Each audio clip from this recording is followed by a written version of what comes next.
Hello friends, ഇന്നത്തെ എപ്പിസോഡിൽ സത്യമോളെ കാണാതെ ശാലിനിയും പപ്പിമോളും വീടാകെ തിരയുമ്പോഴാണ് കുടുംബശ്രീകളിൽ നിന്നിറങ്ങി വന്ന ശാരദാമ്മ പപ്പിമോളെ കണ്ട് വിശേഷം ചോദിച്ചത്.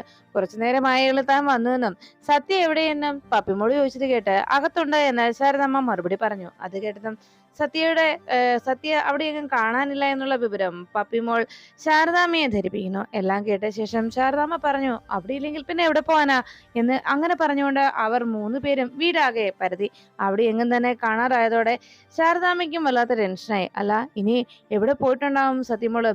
ശാലിനി, ഇനി നീ തല്ലിയതിന്റെ ദേഷ്യത്തിലെങ്ങാനും ഇറങ്ങി പോയിട്ടുണ്ടാവുമോ? വാശി ഒട്ടും കുറവുള്ള കൂട്ടത്തിലല്ലല്ലോ. ഇനി അങ്ങനെ എങ്ങാനും പോയതാണോ എന്ന് ചോദിച്ച് ശാരദാമ്മ ആകെ സങ്കടത്തോടെ ശാലിനിയോട് തന്റെ സംശയം പകർന്നപ്പോ ഉടനെ അത് കേട്ട് നിന്ന പപ്പിമോള് പറഞ്ഞു, അങ്ങനെയാണെങ്കിൽ അമ്പലത്തിൽ പോയിട്ടുണ്ടാവാനാണ് സാധ്യത എന്ന് പപ്പിമോള് പറഞ്ഞപ്പോ ശാരദാമ്മ ചോദിച്ചു, അതെന്താ, പപ്പിമോളോട് അങ്ങനെ വല്ലതും പറഞ്ഞിരുന്നോ? അപ്പോഴേക്കും പപ്പി പറഞ്ഞു, കുറച്ചു മുമ്പ് ഞാൻ വിളിച്ചപ്പോ എന്നോട് പറഞ്ഞത് ഈശ്വരൻ പറഞ്ഞിട്ടാ അച്ഛൻ വരുമെന്നുള്ള കാര്യം പറയുന്നത്. അച്ഛനെ കാത്തിരുന്നതും അതുകൊണ്ടാണ്. ഈശ്വരൻ ആണ് അച്ഛൻ വരുമെന്ന് പറഞ്ഞതെന്നാണ് എന്നോട് പറഞ്ഞത്. അങ്ങനെയാണെങ്കിൽ ഈശ്വരനോട് പരാതി പറയാനായിട്ട് ചിലപ്പോൾ പോയിട്ടുണ്ടാവും എന്ന് പപ്പി അറിയിച്ചു. അത് കേട്ടതും ശാരദാമ്മ പറഞ്ഞു, അങ്ങനെ വരുമോ എന്ന് ചോദിച്ചപ്പോ ശാലിനി പറഞ്ഞു, അതും ശരിയാ, ചിലപ്പോ അങ്ങനെ സംഭവിക്കാനും സാധ്യതയുണ്ട്. എന്തായാലും ഞങ്ങൾ പോയി അന്വേഷിച്ചിട്ട് വരാമേ എന്ന് പറഞ്ഞ് ശാലിനി പോകാൻ തുടങ്ങുമ്പോ പപ്പിമോള് പറഞ്ഞു, ചേച്ചിയമ്മേ ഞാനും വരട്ടെ. അങ്ങനെ പപ്പിമോളെയും കൂട്ടി ശാലിനി വേഗം ക്ഷേത്രത്തിലേക്ക് പുറപ്പെടുന്നു. ശാരദാമ്മ അപ്പോഴേക്കും ദേവിയോട് പ്രാർത്ഥിച്ചു, എന്റെ ദേവി, കുഞ്ഞ് അവിടെ തന്നെ ഉണ്ടാവണേ, എന്റെ കുഞ്ഞിനൊരു ആപത്തും വരുത്തരുതേ എന്ന് ശാരദാമ്മ പ്രാർത്ഥിച്ചുകൊണ്ടിരിക്കുമ്പോ ശാലിനിയും ഇതേപോലെ തന്നെ ക്ഷേത്രത്തിലേക്ക് പോകുന്ന വഴിക്ക് കാറിലിരുന്നുകൊണ്ട് ശാലിനിയും പ്രാർത്ഥിച്ചു, ഈശ്വര, എന്റെ മോൾക്ക് ഒരാപത്തും വരുത്തരുതേ എന്ന് സങ്കടത്തോടെ ശാലിനി പ്രാർത്ഥിക്കുമ്പോൾ പപ്പിമോള് പറഞ്ഞു, സത്യക്ക് അച്ഛനെ കാണണമെന്നുള്ള വല്ലാത്ത ആഗ്രഹമാണ്. എപ്പോഴും അച്ഛന്റെ കാര്യം പറയാനേ സത്യക്ക് നേരമുള്ളൂ. ഓരോ തവണയും സത്യ അച്ഛനെ കുറിച്ച് ഓരോരോ കാര്യങ്ങൾ പറയാറുണ്ട്. അവൾക്ക് അച്ഛനെ കാണണമെന്ന് വല്ലാത്ത ആഗ്രഹമാണ് എന്ന് പറഞ്ഞപ്പോ ശാലിനി പറഞ്ഞു, ഈശ്വര, ഞാൻ ഇനി എന്താ ചെയ്യുക? അങ്ങനെ ശാലിനി ആകെ സങ്കടത്തോടെ ഇരിക്കുമ്പോ സത്യ ക്ഷേത്രത്തിലെത്തി ഭഗവാന്റെ മുന്നിൽ കരഞ്ഞ സങ്കടം അറിയിച്ചു. എന്തിനാ ഈശ്വര എന്നെ പറ്റിച്ചത്? അച്ഛൻ വരുമെന്ന് എന്നോട് പറഞ്ഞതല്ലേ, എന്നിട്ട് എന്താ അച്ഛനെ എന്റെ അരികിലേക്ക് പറഞ്ഞയക്കാതിരുന്നത്? ഞാൻ എത്ര നേരമായി അച്ഛൻ വരുമെന്ന് പ്രതീക്ഷയോടെ കാത്തിരുന്നത്, എന്നിട്ടും ഈശ്വരൻ എന്നെ പറ്റിച്ചില്ലേ എന്ന് ചോദിച്ചു ഞാൻ പിണക്കോ ഈശ്വരനോട് എന്നെല്ലാം സങ്കടത്തോടെ സത്യമോള് ഭഗവാന്റെ മുന്നിൽ പ്രാർത്ഥനയോടെ നിന്നു. ഈശ്വരനോട് സങ്കടത്തോടെ ഓരോ കാര്യങ്ങൾ പറഞ്ഞുകൊണ്ടിരിക്കുമ്പോ സത്യ സങ്കടത്തോടെ അങ്ങനെ പറയുന്നത് കേട്ട് എന്തെങ്കിലും മറുപടി ഭഗവാൻ തനിക്ക് തരുമെന്നുള്ള പ്രതീക്ഷയിലായിരുന്നു സത്യ വീണ്ടും തന്നെ ഭഗവാനോട് പറഞ്ഞു, ഭഗവാനെ, ഞാൻ ഇനി ഭഗവാന് വേണ്ടി എന്ത് വഴിപാട് വേണമെങ്കിലും ചെയ്യാം. എൻ്റെ അച്ഛനെ എത്രയും വേഗം എൻ്റെ അടുത്തേക്ക് പറഞ്ഞയക്കണേ. ഇനി ഞാൻ എവിടെ ഇരുന്ന് ഓം നമഃ ശിവായ ചൊല്ലാൻ പോവുകയാണ്. എൻ്റെ അച്ഛൻ വരുന്നത് വരെ ഞാൻ ഭഗവാന്റെ മുന്നിൽ നിന്ന് ഓം നമഃ ശിവായ ചൊല്ലിക്കോളാം. എൻ്റെ സ്കൂളിലുള്ള കുട്ടികൾക്കെല്ലാം അച്ഛനുണ്ട്.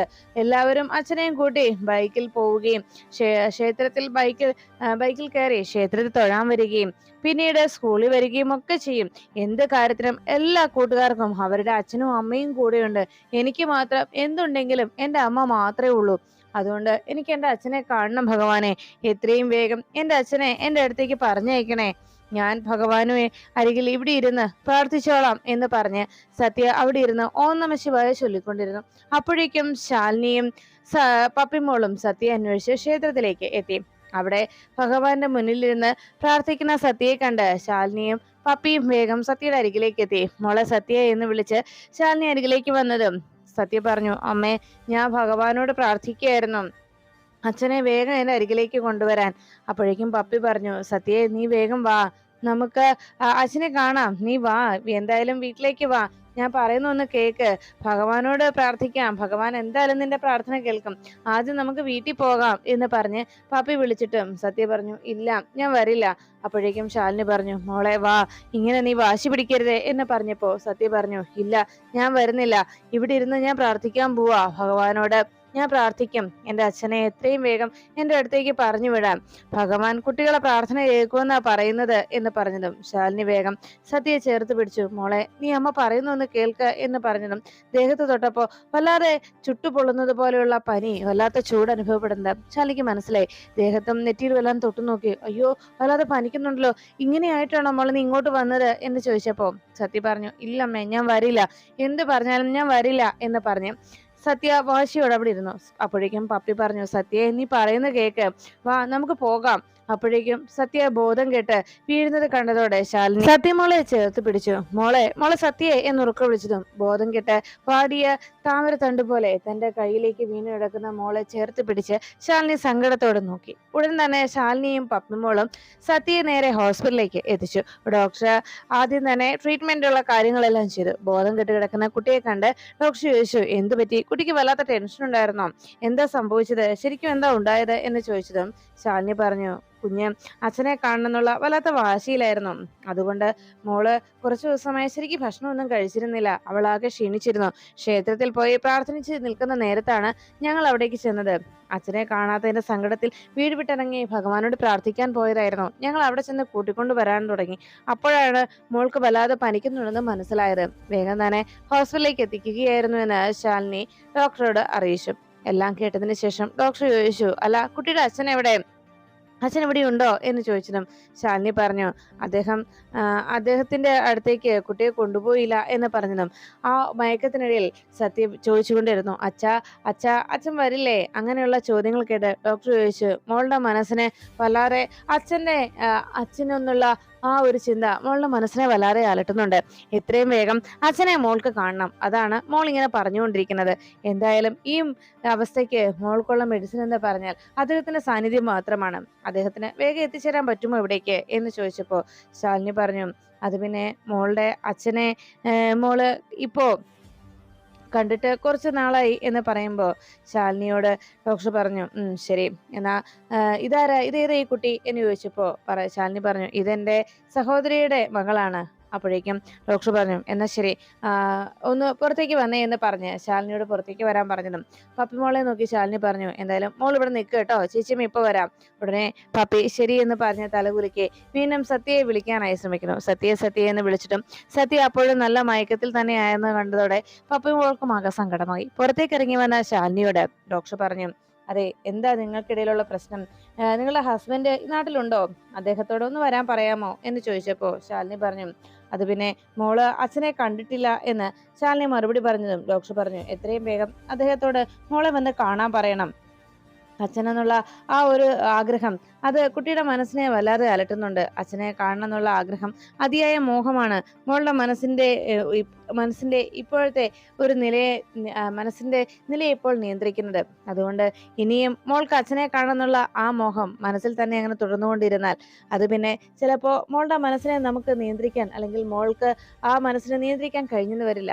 ചിലപ്പോൾ മനസ്സിന്റെ താളം തന്നെ നഷ്ടപ്പെട്ടെന്ന് വരും. ഇത് കേട്ടതും ശാലിനി ചോദിച്ചു, ഡോക്ടർ പറഞ്ഞു വരുന്നത് എന്ന് ചോദിച്ചപ്പോ, അതെ, അതുകൊണ്ട് എത്രയും വേഗം അതിൽ തന്നെ സാന്നിധ്യം ഉണ്ടാകണം. കുട്ടിയുടെ മനസ്സാഗ്രഹിക്കുന്ന കുട്ടിയുടെ അച്ഛനെ എത്രയും വേഗം കുട്ടിക്ക് അരികിലേക്ക് എത്തിക്കുക. നിങ്ങൾക്കിടയിലുള്ള പ്രശ്നങ്ങൾ എന്താണെങ്കിലും അത് തൽക്കാലം നിങ്ങൾ അതിനെ ബോധർ ചെയ്യാതെ കുട്ടിയുടെ ആരോഗ്യത്തെ, കുട്ടിയുടെ ഭാവിയെ മാത്രം നിങ്ങൾ കണക്കിലെടുക്കുക. അതാണ് വേണ്ടത്. മോളുടെ മനസ്സിനേറ്റിരിക്കുന്ന ആഘാതം അത് ചിലപ്പോൾ കൂടുതൽ പ്രശ്നങ്ങളിലേക്ക് നയിച്ചെന്ന് വരാം. അതുകൊണ്ട് കുഞ്ഞിന്റെ ഇപ്പോഴത്തെ ഈ അവസ്ഥയെ തുടർന്നു പോയാൽ അത് കൂടുതൽ അപകടകരമായി മാറിയെന്നും വന്നേക്കും എന്ന് ഡോക്ടർ ശാലിനിയോട് പറഞ്ഞു. ശാലിനി എപ്പോഴേക്കും പറഞ്ഞു, മോള് അദ്ദേഹത്തിന്റെ കുട്ടിയാണെന്ന് അദ്ദേഹത്തിന് അറിയത്തില്ല എന്ന് പറഞ്ഞതും ഡോക്ടർ പറഞ്ഞു, നിങ്ങളുടെ ഫാമിലി ബാക്ക്ഗ്രൗണ്ട് ഒന്നും എനിക്കറിയില്ല, പക്ഷെ ഒരു കാര്യം ഞാൻ പറയാം, എത്രയും വേഗം അദ്ദേഹത്തെ കുട്ടിക്കരികിലേക്ക് എത്തിക്കുക. അദ്ദേഹത്തിന്റെ സാന്നിധ്യം അത് മാത്രമാണ് മോൾക്കുള്ള ഏക മരുന്ന്. അതുകൊണ്ട് വേഗം അദ്ദേഹത്തോട് വരാൻ പറ. അദ്ദേഹം നാട്ടിലുണ്ടോ എന്ന് ചോദിച്ചതും ശാലിനി ഉണ്ടെന്ന് പറഞ്ഞതോടെ ഡോക്ടർ ചോദിച്ചു, ഞാൻ അദ്ദേഹത്തോട് സംസാരിക്കണോ? കാരണം കുട്ടിയുടെ കണ്ടീഷൻ അത്രയ്ക്ക് ഗുരുതരമായതുകൊണ്ടാണ് ഞാൻ അങ്ങനെ ഒരു കാര്യം നിങ്ങളുടെ ഈ ലൈഫിൽ ഇടപെടാൻ ശ്രമിക്കുന്നത്. എന്തായാലും വേഗം തന്നെ ഒരു തീരുമാനത്തിലെത്തണം എന്ന് പറഞ്ഞതും ഞാൻ പറഞ്ഞ കാര്യത്തിന്റെ ഗൗരവം മനസ്സിലായിട്ടുണ്ടാവുമല്ലോ എന്ന് ചോദിച്ചതും ശാലിനി പറഞ്ഞു, മനസ്സിലായി മേഡം, ഞാൻ വേഗം തന്നെ അതിനു വേണ്ട തീരുമാനം എടുത്തോളാം എന്ന് പറഞ്ഞപ്പോ പെട്ടെന്ന് ഡോക്ടർ അങ്ങനെ പറഞ്ഞ അവിടെ നിന്ന് പോകുമ്പോ പപ്പി വേഗം തന്നെ ശാലിനിക്ക് അരികിലേക്ക് എത്തി. ചേച്ചിയമ്മേ, സത്യ വല്ലാത്ത കരച്ചിലാണ്, അച്ഛനെ കാണണമെന്ന് പറഞ്ഞ് എന്ന് ശാലിനിയോട് പപ്പിമോള് അറിയിക്കണം. അതെല്ലാം കേട്ട ശേഷം ശാലിനി ആകെ സങ്കടത്തിലാകുന്നു. ദൈവമേ, ഞാൻ ഇനി എന്താ ചെയ്യുക എന്നാലോചിച്ച് സത്യക്കരികിലേക്ക് ശാലിനി എത്തി. പപ്പിയും സത്യയെ തന്നെ നോക്കിയിരിക്കുമ്പോൾ ബെഡിൽ കിടന്നുകൊണ്ട് സത്യ വീണ്ടും വീണ്ടും പറഞ്ഞുകൊണ്ടിരുന്നു, അച്ഛൻ എന്താ വരാത്തത്, എന്നെ കാണാൻ വരാത്തത്, അച്ഛൻ എന്നെ ഇഷ്ടമല്ലേ, അച്ഛൻ വേഗം വാ എന്നെല്ലാം ആ മയക്കത്തിനിടയിലും അങ്ങനെ പറഞ്ഞുകൊണ്ടിരിക്കുന്നത് കണ്ട് ശാലിനിയുടെ മനസ്സ് വല്ലാതെ പിടഞ്ഞു. ദൈവമേ, ഞാൻ എന്ത് ചെയ്യും? ഈ അവസ്ഥയിൽ ഞാൻ എന്താ ചെയ്യുക? എങ്ങനെ ഞാൻ വിഷ്ണുവേട്ടനോട് ഇക്കാര്യം പറയും എന്നാലോചിച്ച് ശാലിനി സങ്കടപ്പെട്ടു. അപ്പോഴാണ് ശ്യാമ പുറത്തിറങ്ങി വല്ലാത്ത ടെൻഷനോടെ നിൽക്കുന്നത് കാണുമ്പോൾ അവിടേക്ക് സത്യഭാമ പപ്പിയെ അന്വേഷിച്ചെത്തി. പപ്പി പപ്പി എന്ന് വിളിച്ചുകൊണ്ട് വരുമ്പോൾ ശ്യാമ മുറ്റത്ത് നിൽക്കുന്നത് കണ്ട് സത്യഭാമ ചോദിച്ചു, എവിടെ പപ്പി എവിടെ ശ്യാമേ? അപ്പോഴേക്കും ശ്യാമ ആകെ സങ്കടത്തോടെ പറഞ്ഞു, അത് പിന്നെ ഞാനും അതാ സത്യമേ പപ്പിമോളെ അന്വേഷിക്കുക. കുറച്ചു നേരമായി ഞാനും അവളെ നോക്കി നടക്കുക എന്ന് പറഞ്ഞപ്പോ സത്യഭാമ ചോദിച്ചു, പപ്പിയെ അന്വേഷിച്ച് നടക്കുകയാണെന്നോ? നിനക്ക് പിന്നെ എന്താ ഇവിടെ ജോലി? ഇത്രയും നേരമായിട്ട് നീ കൊച്ചിനെ കണ്ടില്ലേ എന്ന് ചോദിച്ചപ്പോ ശ്യാമ പറഞ്ഞു, ഞാൻ രോഹിത്തിനെ പറഞ്ഞയച്ചിട്ടുണ്ട്. ക്ഷേത്രത്തിനടുത്തുള്ള ഒരു വീടുണ്ടല്ലോ, അവിടുത്തെ കുട്ടിയുമായിട്ട് നന്നായിട്ട് അവിടെ ഇരുന്ന് സംസാരിക്കുകയും കളിക്കുകയൊക്കെ ചെയ്യും. ചിലപ്പോ അങ്ങോട്ട് പോയിട്ടുണ്ടാവും എന്ന് പറഞ്ഞപ്പോ സത്യാമ്മ ചോദിച്ചു, പോയിട്ടുണ്ടാവുമെന്നോ? എന്താ ഈ പറയുന്നത്? അങ്ങനെ ഒരു സംശയത്തിലാണ് നിൽക്കുന്നത്. ആകെ ഒരു കുട്ടിയല്ലേ ഉള്ളൂ, ആ കുഞ്ഞിനെ ശരിക്കും നോക്കാൻ പറ്റുന്നില്ലേ ശ്യാമ നിനക്ക് എന്ന് സത്യഭാമ ശ്യാമയെ ശകാരിച്ചു. അപ്പോഴാണ് അകത്ത് നിന്ന് രാഘവൻ നായർ വിളിച്ചത്, എന്താ പപ്പിമോളെ കണ്ടില്ലേ? മോളെ അന്വേഷിക്കും. നിങ്ങളൊക്കെ എന്താ ഇങ്ങനെ വെറുതെ ഇരിക്കുന്നത്? മോളെ അന്വേഷിച്ച് കൂട്ടിക്കൊണ്ടുപോവാ എന്ന് പറഞ്ഞപ്പോ സത്യഭാമ വിളിച്ചു പറഞ്ഞു, രാഘവേട്ട അത് അപ്പുറത്തെ വീട്ടിൽ ആ കുട്ടിയുടെ കൂടെ കളിക്കാൻ പോയേക്കുവാ. രോഹിത് പോയിട്ടുണ്ട്, ഇപ്പൊ കൂട്ടിക്കൊണ്ടുവരും. അത് കേട്ടതും ഓ ശരി എന്ന് പറഞ്ഞ് രാഘവൻ നായർ അകത്ത് തന്നെ അങ്ങനെ ഇരിക്കുമ്പോ സത്യഭാമ ശ്യാമയോട് പറഞ്ഞു, അതെ അങ്ങനെ പറഞ്ഞില്ലെങ്കിലേ രാഘവേട്ടന് പിന്നെ അത് മതി ടെൻഷൻ കയറാൻ, പിന്നെ രാഘവേട്ടനും അസുഖമാവും. അതുകൊണ്ട് തൽക്കാലം അങ്ങനെ പറഞ്ഞാൽ മതി. എന്തായാലും പപ്പിമോളെ ഉടനെ തന്നെ രോഹിത്ത് കണ്ടുപിടിക്കട്ടെ. ഉടൻ തന്നെ രോഹിത്തിനെ വിളിച്ചു പറ, പപ്പിമോളെ അവിടെ എല്ലായിടത്തും അന്വേഷിച്ചിട്ട് കണ്ടെത്താൻ കഴിഞ്ഞില്ല എങ്കിൽ പോലീസിൽ വിവരം അറിയിക്കണമെന്ന്. ഉടനെ തന്നെ അവിടേക്ക് ആകെ ടെൻഷനോടെ പൊന്നി ഓടിയെത്തി.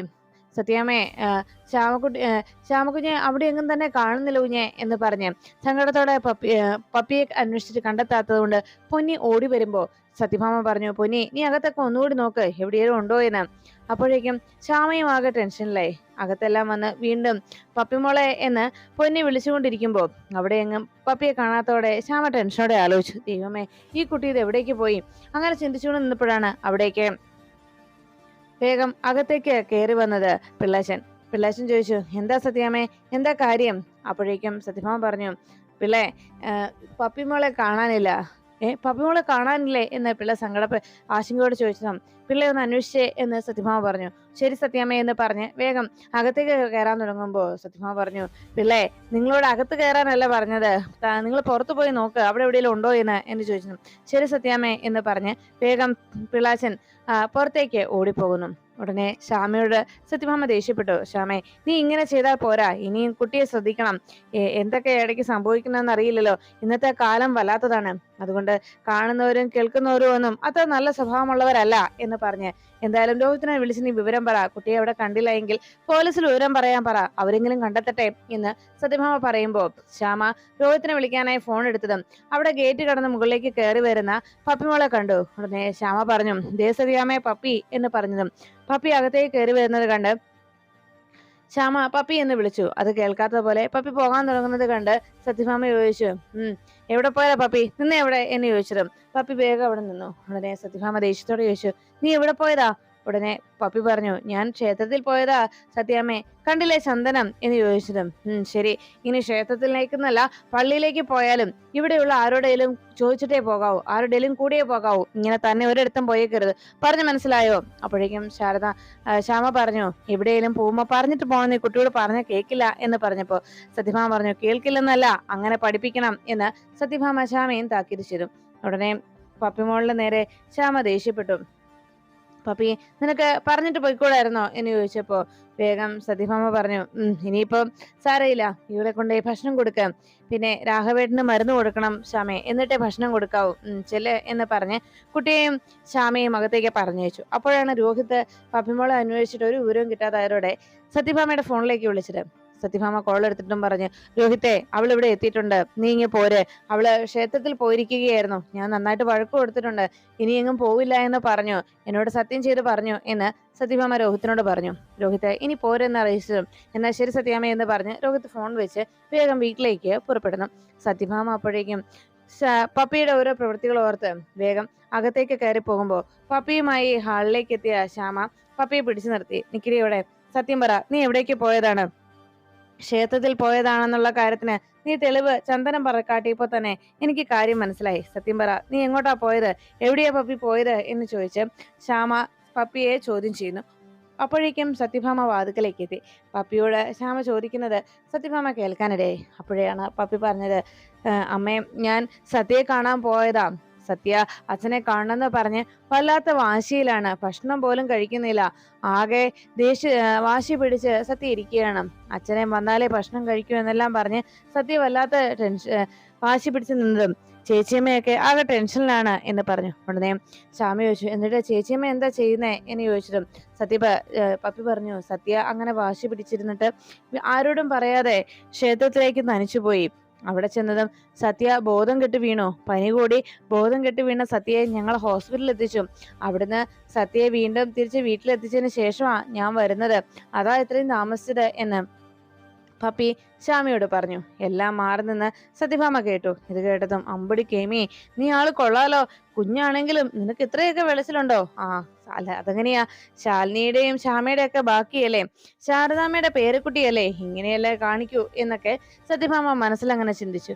ഉടനെ ശ്യാമ ചോദിച്ചു, എന്നിട്ടിപ്പോ സത്യക്ക് എങ്ങനെയുണ്ട് എന്ന് ചോദിച്ചതും പപ്പി പറഞ്ഞു, സത്യയെ അച്ഛനെ എത്രയും വേഗം കാണിക്കാനാണ് ഡോക്ടർ പറഞ്ഞിരിക്കുന്നത്. അച്ഛൻ വന്നാലേ സത്യയുടെ ഈ അവസ്ഥ മാറൂ എന്നാണ് ഡോക്ടർ പറഞ്ഞത്. അതുകൊണ്ട് സത്യയുടെ അച്ഛനെ വിളിക്കാൻ ഡോക്ടർ ചേച്ചിയമ്മയോട് പറഞ്ഞു എന്ന് ശ്യാമയോട് പപ്പി അറിയിച്ചു. ഇതെല്ലാം കേട്ടതോടെ ശ്യാമ ആകെ വിഷമത്തോടെ ആലോചിച്ചു, ദൈവമേ, കുഞ്ഞേച്ചി ഇതെല്ലാം സഹിക്കുന്നത് എനിക്ക് വേണ്ടിയല്ലേ? ഈ കടവൊക്കെ ഞാൻ എങ്ങനെ വീട്ടു ഈശ്വര എന്ന് ശ്യാമ ചിന്തിച്ചുകൊണ്ട് പപ്പിയും വിളിച്ച് വേഗം അകത്തേക്ക് പോകുന്നു. ഈ സമയം സത്യഭാമ വേഗം പുറത്തേക്ക് ഇറങ്ങി വന്നു. എല്ലാം കേട്ടു എന്നുള്ള ഭാവം സത്യഭാമ നടിക്കാതെ പുറത്തേക്ക് ഇറങ്ങി വന്നതിന് ശേഷം ആലോചിച്ചു, എത്രയും വേഗം സത്യയുടെ അച്ഛൻ വരട്ടെ, അതാ എനിക്കും വേണ്ടത്. എന്നാലേ എന്റെ ചോദ്യങ്ങൾക്കുള്ള ഉത്തരം കിട്ടുകയുള്ളൂ എന്ന് സത്യഭാമ ആലോചിച്ചുകൊണ്ട് നിൽക്കുന്നു. പിന്നീട് കാണുന്നത് ശാരദാമ്മയുടെ വീട്ടിൽ മടങ്ങിയതിനു ശേഷവും മയക്കത്തിലായിരിക്കുന്ന സത്യ. ആ മയക്കത്തിനിടയിലും അച്ഛൻ വരില്ലേ? അച്ഛന് ഈ സത്യയെ ഇഷ്ടമല്ലേ? സത്യമോളെ അച്ഛന് കാണണ്ടേ? അച്ഛന് സത്യമോളോട് വെറുപ്പാണോ എന്നൊക്കെ സത്യ ഇങ്ങനെ ചോദിച്ചുകൊണ്ടേയിരുന്നു. അച്ഛൻ വേഗം വാ, ഒത്തിരി കാര്യങ്ങൾ ചെയ്യാനുണ്ട്, ഒത്തിരി സ്ഥലത്ത് പോകാനുണ്ട് എന്നൊക്കെ സത്യ ആ മയക്കത്തിനിടയിൽ പറയുമ്പോൾ ശാലിനി അതെല്ലാം കേട്ട് മനസ്സ് തകർന്നങ്ങനെ നോക്കി നിൽക്കുമ്പോൾ അവിടേക്ക് എത്തിയ ശാരദാമ്മ ആ സംസാരം എല്ലാം കേട്ട് സങ്കടത്തോടെ ശാലിനിയോട് ചോദിച്ചു, മോളെ, ഇനി ഈ അവസ്ഥയെ നമ്മൾ എന്താ ചെയ്യുക? ഈ ഒരു അവസ്ഥയെ നമ്മൾ എങ്ങനെ നേരിടും? ഇനി എന്താ മോളെ ചെയ്യുക എന്ന് ചോദിച്ചപ്പോ ശാലിനി പറഞ്ഞു, അമ്മേ, ഞാൻ എന്താ ചെയ്യുന്നത് എന്ന് ശാലിനി സങ്കടത്തോടെ ചോദിച്ചു. അപ്പോഴേക്കും ശാരദാമ്മ പറഞ്ഞു, ഈ അവസ്ഥ തുടർന്നാൽ നമുക്ക് മോളെ കൈവിട്ടു പോകും. മോളുടെ മനസ്സ് ആകെ തകർന്നു പോകും. മോളെ ഈ അവസ്ഥയിൽ നിന്ന് തിരിച്ചു കൊണ്ടുവരാൻ നമ്മൾ എന്തെങ്കിലും ചെയ്തേ പറ്റൂ മോളെ എന്ന് പറയുമ്പോൾ ശാലിനി പറഞ്ഞു, ഡോക്ടറും ഇത് തന്നെയാണമ്മേ എന്നോട് പറഞ്ഞത്. ഇങ്ങനെ അവസ്ഥ തുടർന്നു പോയാൽ മോളെ നമുക്ക് എന്നേക്കുമായി നഷ്ടമാകുന്നു. മോളുടെ മാനസിക നില തകർന്നു പോകുമെന്നുമാണ് ഡോക്ടർ അറിയിച്ചത്. അത് കേട്ടതും ശാരദാമ്മ പറഞ്ഞു, മോളെ, ഇതിനാകെ ഒരു പോകുമ്പോഴേ വിഷ്ണുവിനെ കാണിക്കുക എന്ന് മാത്രമാണ്. നിന്റെ അവസ്ഥയ്ക്കും മോളുടെ അവസ്ഥയ്ക്കും രണ്ടിനും പരിഹാരം വിഷ്ണു മാത്രമാണ്. അവന് മാത്രമേ മോളുടെ ഈ അവസ്ഥയെ എങ്ങനെയും തരണം ചെയ്യാൻ സാധിക്കൂ. അതുകൊണ്ട് വിഷ്ണുവിനെ നമുക്ക് വിളിക്കാം, അവനോട് കാര്യങ്ങൾ പറഞ്ഞ് മനസ്സിലാക്കാം. നിന്റെ നിസ്സഹായാവസ്ഥയും എല്ലാം അവന് മനസ്സിലാകും എന്ന് പറഞ്ഞത് ശാലിനി പറഞ്ഞു, ശരിയാണ്, വിഷ്ണുവേട്ടന് അത് മനസ്സിലായെന്നിരിക്കും. പക്ഷേ സത്യാമ്മയ്ക്ക് അതൊരിക്കലും ഉൾക്കൊള്ളാനാവില്ല. സത്യാമ്മ ഒരിക്കലും അത് വിശ്വസിക്കുകയുമില്ല. വിഷ്ണുവേട്ടൻ അത് ഏറ്റു പറഞ്ഞാലും സത്യാമ്മ പറയുന്നത് എന്നോടുള്ള താല്പര്യം കൊണ്ട് അത് വിഷ്ണുവേട്ടൻ മനഃപൂർവ്വം ഏറ്റതാണെന്ന് മാത്രമേ സത്യാമ്മ പറയുകയുള്ളൂ. ഇനിയിപ്പോ ആ അവസ്ഥയിൽ ഞാൻ എന്താ അമ്മ ചെയ്യുക എന്ന് ചോദിച്ച് ശാലിനി സങ്കടപ്പെടുമ്പോ ശാരദാമ്മ വേദനയോടെ സത്യമോളെ നോക്കി. എന്ത് ചെയ്യണമെന്നറിയാതെ, ഒരെത്തും പിടിയും കിട്ടാതെ ശാലിനി അങ്ങനെ വിഷമത്തോടെ നിന്നു. അപ്പോഴാണ് സത്യാമ്മയുടെ വീട്ടിലേക്ക് പപ്പി മടങ്ങിയെത്തിയതിനു ശേഷം പറഞ്ഞ കാര്യങ്ങൾ ഓർത്ത് ശ്യാമ ആകെ ടെൻഷനിലായി. സത്യയുടെ ഇപ്പോഴത്തെ അവസ്ഥയ്ക്ക് പരിഹാരം വിഷ്ണുവേട്ടന്റെ സാന്നിധ്യം മാത്രമാണ്. അതിന് എന്താണ് ഒരു പോംവഴി? വിഷ്ണുവേട്ടനോട് എല്ലാ സത്യങ്ങളും പറഞ്ഞാലോ എന്നെല്ലാം ശ്യാമ ചിന്തിച്ചു. അതിനുശേഷം വിഷ്ണുവിന്റെ റൂമിലേക്ക് രണ്ടും കൽപ്പിച്ച് ശ്യാമ ചെല്ലുന്നു. വിഷ്ണു ശ്യാമയെ നോക്കിയിട്ട് ചോദിച്ചു, എന്തു പറ്റി ശ്യാമേ, നിനക്ക് എന്തെങ്കിലും പറയാനുണ്ടോ എന്ന് ചോദിച്ചപ്പോ ശ്യാമ പറഞ്ഞു, അത് പിന്നെ വിഷ്ണുവേട്ട, സത്യമോള് ഹോസ്പിറ്റലായിരുന്നു. സത്യമോൾക്ക് പനി കൂടി. സത്യമോള് അച്ഛനെ കാണണമെന്നുള്ള വാശിയില് ബഹളം വെച്ച് വീട്ടിലിരിക്കുകയായിരുന്നു. അവസാനം പനി കൂടി ഹോസ്പിറ്റലിലുമായി. സത്യ അച്ഛനെത്താതെ ഭക്ഷണം കഴിക്കില്ല എന്ന് പറഞ്ഞ് ആകെ ടെൻഷൻ അടിച്ചിരിക്കുക. ഈ ഒരു അവസ്ഥയിൽ കുഞ്ഞേച്ചിയും അമ്മയും ഒക്കെ ആകെ വിഷമത്തിലാണ് എന്ന് പറഞ്ഞപ്പോ ശ്യാമ പറഞ്ഞു, ഈ പ്രശ്നം ഇങ്ങനെ മുന്നോട്ട് പോയാൽ ശരിയാവില്ലല്ലോ, എത്രയും വേഗം ഇതിനൊരു പരിഹാരം കണ്ടേ തീരും. എന്തായാലും ഞാൻ സത്യമോളെ ഒന്ന് പോയി കാണട്ടെ. ഞാൻ സത്യമോളെ വീട്ടിലാണെങ്കിൽ വീട്ടിൽ, ഹോസ്പിറ്റലിലാണെങ്കിൽ അവിടെ പോയി കാണും എന്ന് പറഞ്ഞ് വിഷ്ണു വേഗം വീട്ടിൽ നിന്ന് ഇറങ്ങുന്നു. ഈ സമയം ഇതൊന്നും അറിയാതെ സത്യഭാമ വീട്ടിലിരിക്കുകയും വിഷ്ണു ശ്യാമയെ പറഞ്ഞതനുസരിച്ച് ശാലിനിയുടെ അരികിലേക്ക്, അതായത് സത്യമോളെ കാണാനായി ശാരദാമ്മയുടെ വീട്ടിലേക്ക് പുറപ്പെട്ടു എന്നുള്ള വിവരം അറിയാതെ സത്യഭാമ മറ്റു പല കാര്യങ്ങളിലും മുഴുകി. അപ്പോഴാണ് വിഷ്ണു നേരെ കുഞ്ഞിനെ കാണാൻ ശാരദാമ്മയുടെ വീട്ടിലേക്ക് എത്തിയതും സത്യമോളുടെ അരികിലേക്ക് വിഷ്ണു ചെല്ലുന്നു. വിഷ്ണുവിനെ കണ്ടതും സത്യ ഒത്തിരി സന്തോഷത്തിലായി. ഹായ് ബിഗ് ഫ്രണ്ട് എന്ന് പറഞ്ഞ് സത്യ വിഷ്ണുവിന്റെ അരികിലേക്ക് ചെന്നു. വിഷ്ണു സത്യമോളെ ചേർത്ത് പിടിച്ച് ആ കയ്യിൽ ഒരു ഉമ്മയും കൊടുത്ത് വിഷ്ണു വിശേഷങ്ങളൊക്കെ ചോദിക്കുമ്പോൾ സത്യയുടെ മനസ്സിന്റെ സങ്കടം എല്ലാം മാറി, എല്ലാം ഫ്രീ ആയി. തന്റെ അച്ഛനെ അരികിൽ കിട്ടിയതുപോലെ സത്യ സന്തോഷത്തോടെ വിഷ്ണുവിനോട് സംസാരിച്ചു. അതെല്ലാം കണ്ടുകൊണ്ട് ശാരദാമ്മയും ശാലിനി അങ്ങനെ നോക്കി നിൽക്കുമ്പോൾ വിഷ്ണു ശാലിനിയെ കാണാനായി ശാരദാമ്മയുടെ വീട്ടിലെത്തിയ വിവരം സുസ്മിത തിരിച്ചറിയുന്നു. ഉടൻ തന്നെ സുസ്മിത വിഷ്ണുവും ശാരദാമ്മയും സത്യയും ശാലിനിയും കൂടി നിൽക്കുന്ന ആ ഒരു ദൃശ്യം, ആ ഒരു നിമിഷം ശാലിനിയുടെ അരികിൽ നിന്ന് കുഞ്ഞിനെ ചേർത്ത് പിടിച്ച് സത്യയുടെ വിശേഷങ്ങൾ ചോദിച്ചിരിക്കുന്ന വിഷ്ണുവിനെയും ഇതെല്ലാം കണ്ട് സന്തോഷത്തോടെ പുഞ്ചിരിച്ച് നിൽക്കുന്ന ശാരദാമ്മയും ശാലിനിയെയും എല്ലാം തന്റെ മൊബൈൽ ക്യാമറയ്ക്കുള്ളിൽ, തന്റെ മൊബൈലിനകത്ത് ആ വീഡിയോയിൽ പകർത്തിയെടുത്തു. അങ്ങനെ തനിക്ക് കൃത്യമായ ഒരു എവിഡൻസ് കിട്ടിയതിന്റെ അഹങ്കാരത്തിൽ ഇത് തന്നെ സത്യാമ്മയെ കാണിക്കുക. ഈ ഒരു അവസ്ഥയിൽ, ഇങ്ങനെ ഒരു സാഹചര്യത്തിൽ ശാലിനിക്കും ശാരദാമ്മയ്ക്കും കിട്ടേണ്ടത് സത്യഭാമ തന്നെ കൊടുത്തോളും എന്ന അഹങ്കാരത്തോടെ തനിക്ക് നല്ലൊരു തെളിവ് കിട്ടി എന്ന സന്തോഷത്തിൽ വേഗം ശാലിനിയുടെ വീട്ടിൽ നിന്ന് സുസ്മിത സത്യഭാമയുടെ വീട് ലക്ഷ്യം വെച്ച് പുറപ്പെടുന്നു.